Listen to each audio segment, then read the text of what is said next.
Bilal Hafeez, Macro Hive CEO and Head of Research, joining us now. Bilal, great to see you. Thanks for spending some time with us. The European equity markets are under significant pressure today. Commodity prices are going through the roof. There is an expectation that the Eurozone economy, the European economy, is going to slow down significantly as a result of this. What is your kind of base case now in terms of modeling forward what kind of growth or lack of growth that we're now going to see here?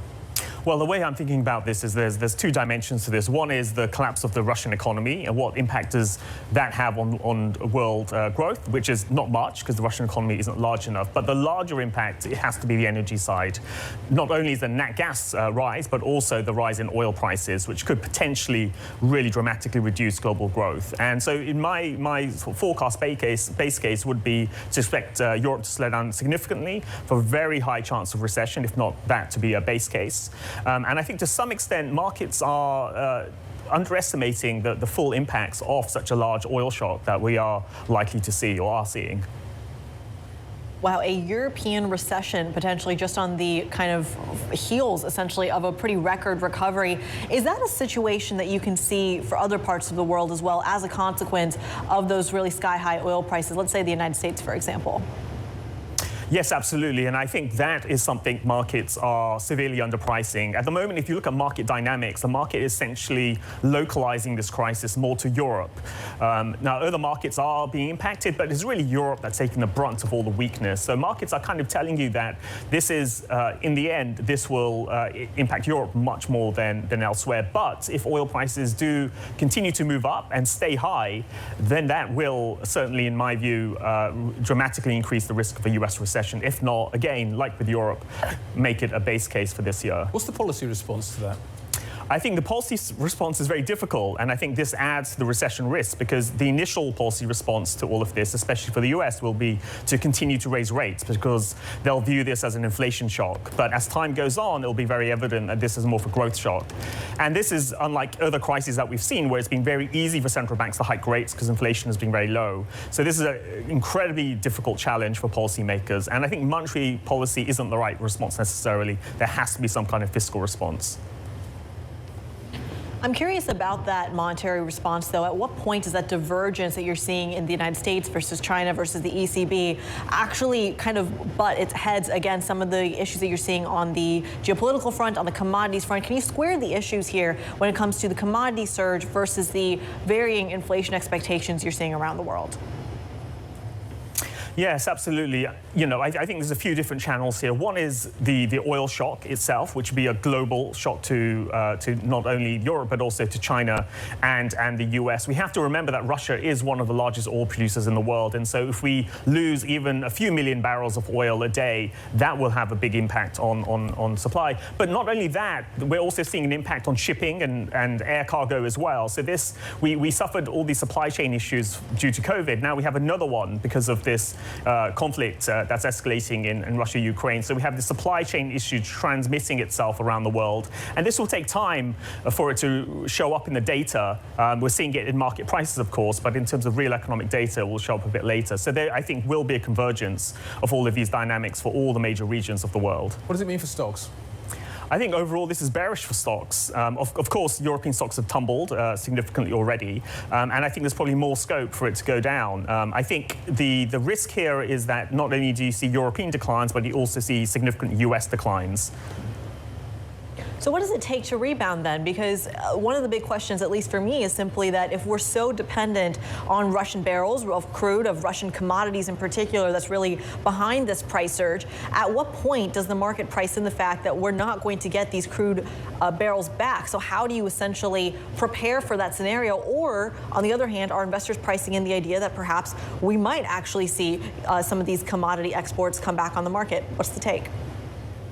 Well, there's a few different things here. One is there was a lot of fanfare around the sanctions that got announced last weekend, but we have to remember that energy transactions were exempt from that. And if anything, the European sanctions on Russian banks have been scaled back to make it much easier for energy transactions to occur. So at the moment, at least looking at what is sanctioned or what's not sanctioned, the Europeans and also the Americans want the supply of oil to continue from Russia. So that's the first point to note. And So there is a question now as to if the Russians continue their attack on Ukraine, whether the West will be willing to sanction energy or not.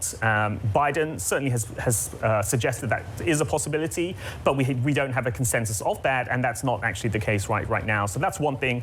On the other side, certainly the Saudis could potentially produce a bit more, but they haven't been forthcoming so far. But in the end, it will be difficult to replace Russian supply. And so the big question here is the West willing to go down the route of imposing sanctions on all energy flows from Russia? What are the long-term implications of all of this?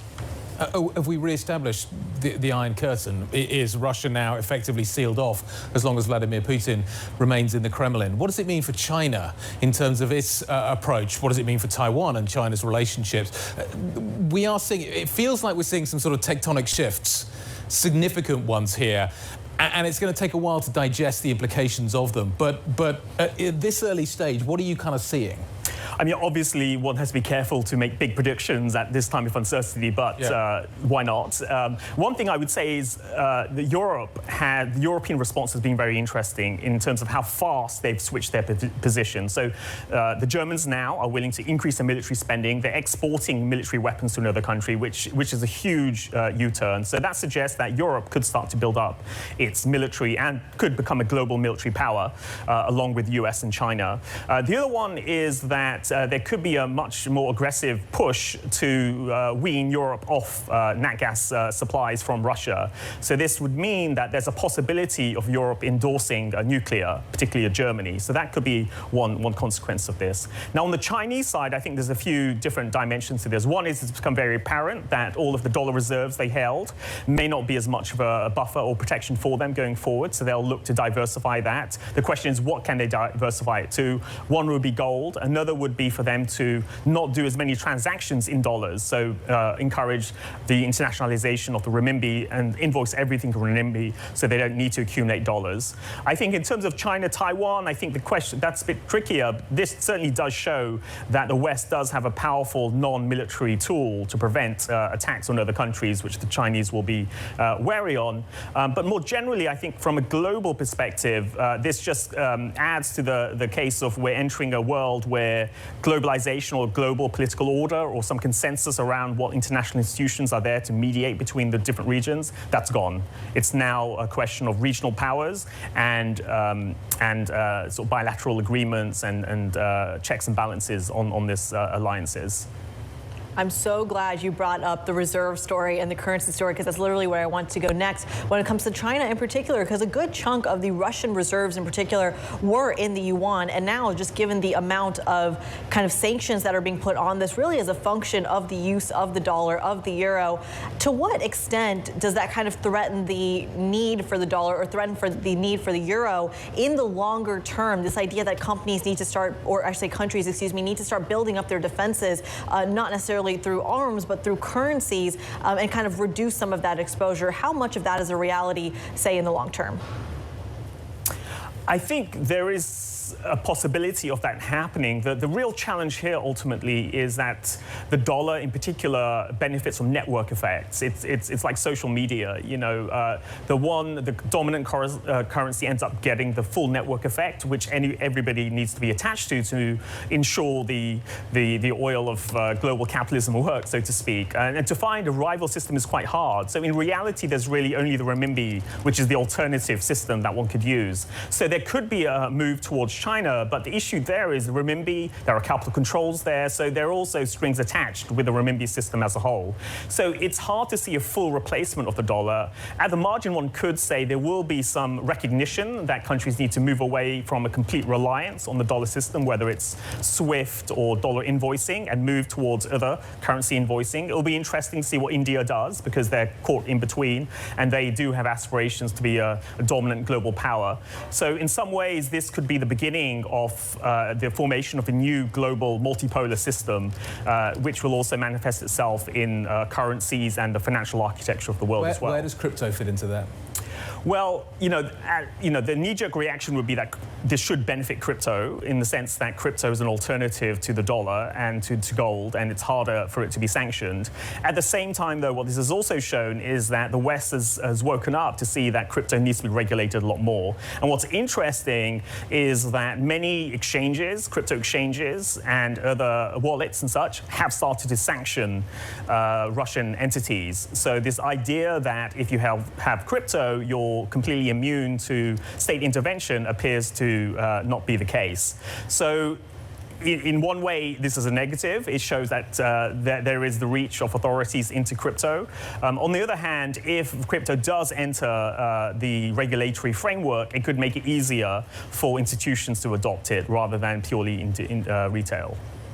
Bilal, have a great weekend. Thank you very much for your analysis this afternoon. We really appreciate it. Bilal Hafeez, MacroHive CEO and Head of Research. Thank you very much indeed. This is Bloomberg.